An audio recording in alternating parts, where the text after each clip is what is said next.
رسول اللہ صلی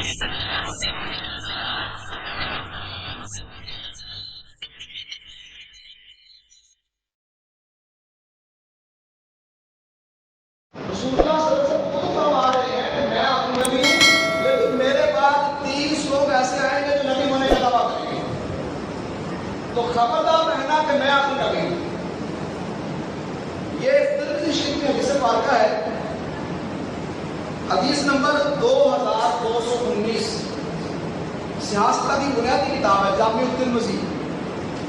نبی مکرم علیہ السلام نے فرمایا ان ثوبان رضی اللہ تعالی عنہ، ثوبان رضی اللہ تعالی عنہ سے روایت ہے، قال قال رسول اللہ صلی اللہ علیہ وسلم، ثوبان فرماتے ہیں کہ نبی مکرم صلی اللہ علیہ وآلہ وسلم نے فرمایا سیکون فی امتی 30 کذاب، کہ ان قریب میری امت میں 30 جھوٹے پیدا ہوں گے، کلہم یزعم انہ نبی، وہ سارے کے سارے یہ دعویٰ کریں گے، یہ سمجھیں گے کہ میں نبی ہوں،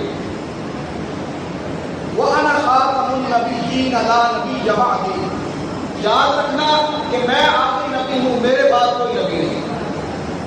پھر دنیا نے دیکھا نبی مکرم شفیع معظم علیہ السلام کے دور اقدس کے اندر مسیلمہ نامی ایک بدبخت کھڑا ہوا۔ کیا نام تھا؟ مسیلمہ۔ دور کس کا تھا؟ نبی مکرم علیہ السلام کا آخری دور، بلکہ آپ کا وصال ہو گیا۔ سیدنا ابوبکر صدیق رضی اللہ تعالیٰ عنہ کا دور، مسیلمہ نامی ایک بندہ کھڑا ہوتا ہے اور دعویٰ کرتا ہے کہ میں نبی ہوں، فتنہ عرب کے اندر میں نبی ہوں۔ باقی سارے معاملات وہ مسلمانوں والے کرتا ہے، صرف نبوت کا دعویٰ کرتا ہے۔ ابوبکر صدیق رضی اللہ تعالیٰ عنہ کے دور اقدس میں اس پر لشکر کشی ہوئی۔ کیا ہوا؟ لشکر کشی ہوئی، اس کا مقابلہ کیا گیا۔ مسیلمہ نے کہا کہ میں تمہارا مقابلہ کروں گا۔ اس نے اپنی فوج میدان حمل میں اتاری، مسلمانوں کا جو لشکر جرار اس کے مقابلے کے لیے مدینہ سے نکلا۔ اس جنگ کو جنگ جمامہ کے نام سے یاد کیا جاتا ہے۔ کس نام سے؟ جنگ جمامہ کے نام سے یاد کیا جاتا ہے۔ جمامہ کے مقام پر ایک بڑی گمبھیر جنگ ہوئی جس میں 1200 صحابہ کرام شہید ہو گئے۔ کتنے؟ 1200 صحابہ شہید ہوئے۔ انہوں نے اپنی جانیں کیوں قربان کی؟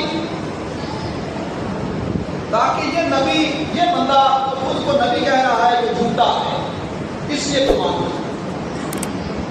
وہ نماز بھی پڑھتے ہیں، وہ روزہ بھی رکھتے ہیں، وہ قرآن بھی پڑھتے ہیں، وہ صرف نبی کو اپنی نبی نہیں مانتے۔ بس اتنی سی بات ہے۔ اتنی سی بات پر 1200 جلیل القدر صحابہ نے اپنی جانیں قربان کر دی، اور ان 1200 صحابہ میں 700 صحابہ وہ ہیں جو قرآن کے حافظ تھے۔ اور یہ وہ دور تھا کہ جس دور میں قرآن کتابی شکل میں موجود نہیں تھا۔ قرآن کتابی شکل میں موجود، قرآن سینوں کی شکل میں موجود تھا۔ تو 10 سپارے آپ کو یاد ہیں، 5 سپارے فلاں صحابی کو یاد ہیں، تو 4 سپارے اس صحابی کو یاد ہیں، 3 سورتیں اس کو یاد ہیں۔ اس شکل میں قرآن تھا۔ اس صورت کے ہوتے ہوئے 700 حفاظ صحابہ شہید ہو گئے۔ ٹوٹل 1200 صحابہ نے جانے کو مان دی، لیکن مسیلمہ کذاب کو شکست ہوئی اور وہ نیست و نابود ہوا۔ اس کے بعد ایک اور بندہ آیا اسود عنسی، اور اس کے بعد ایک خاتون کھڑی ہو گئی، اور یہ سلسلہ آج تک جاری ہے۔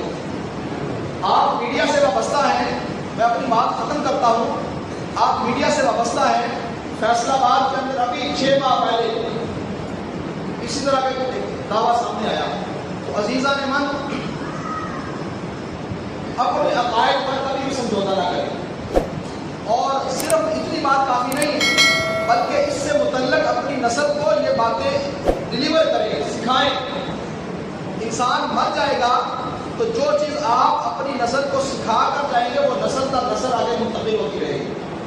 تو اللہ رب العزت سے دعا ہے کہ رب ذوالجلال ہمیں عقیدہ ختم نبوت پر کاربند رہنے، اسی کی حفاظت پر زندگی گزارنے، اور جس طرح پیر مہر شاہ، پیر جماعت علی شاہ، امام شاہ احمد مدانی، عبدالستار خان نیازی و دیگر علماء نے اس عقیدے کی حفاظت کی، ہم بھی اس بات کا تہیہ کرتے ہیں کہ ہم اپنی زندگیاں عقیدہ توحید، عقیدہ آخرت اور عقیدہ ختم نبوت صلی اللہ علیہ وآلہ وسلم کا گزارے.